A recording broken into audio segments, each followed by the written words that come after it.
না কথা শুনেই হজে চলে গেল। বাজানো ভাইয়ের আবার আমি তো কোথায় যাচ্ছি, হজে যাওয়ার পথে একদিন রাত্রি হয়ে গেল। এই ব্যক্তি রাত্রি যাপন করার জন্য কোনো জায়গা পাইল না, পাইছিল মসজিদ ঘর। মসজিদ ঘরে পাওয়ার পরে সেখানে থাকলো। রাত্রি হয়ে গেল, অনেক রাত হয়ে গেল, গভীর রজনী হয়ে গেল, 1টা থেকে 1:30 বেজে গেল। সেদিন সেই মুহূর্তে ওই ব্যক্তিটা মৌলভী সাহেবটা তাহাজ্জুদের নামাজ পড়ার জন্য দাঁড়িয়ে গেল। পর সে একটা বাড়িতে চুরি হয়ে গেল।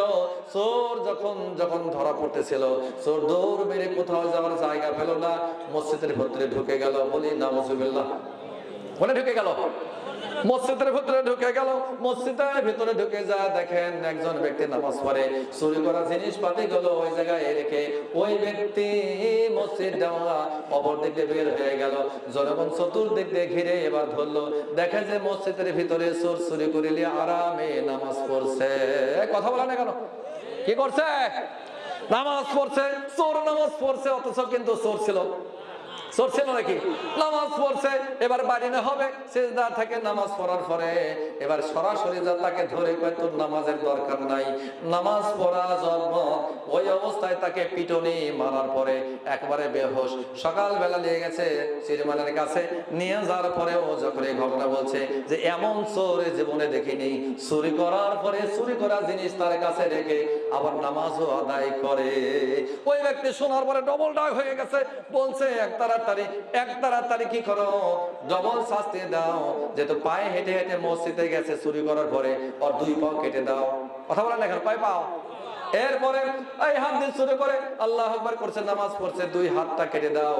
1 হাত কাটার দরকার নেই, 2 হাত কেটে দাও।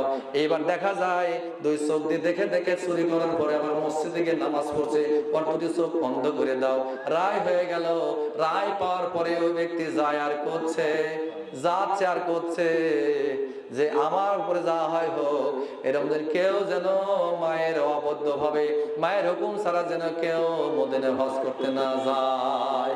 এটা ভাই মায়ের হুকুম ছাড়া নফল নামাজ পড়ার এখতিয়ার রাখেন না। নফল নামাজ পড়তেছেন, মা যদি আপনাকে ডাকে, আপনার ক্ষমতা নাই যে নামাজে থাকেন। আল্লাহ নবী বলছেন নামাজ ছেড়ে দিয়ে আপনি মায়ের দাসত্ব গোলামি করেন। আল্লাহু আকবার বলেন। জিহাদে যাচ্ছেন, জিহাদে যাওয়ার দরকার নাই, বড় জিহাদ হলো পিতামাতার খেদমত করা।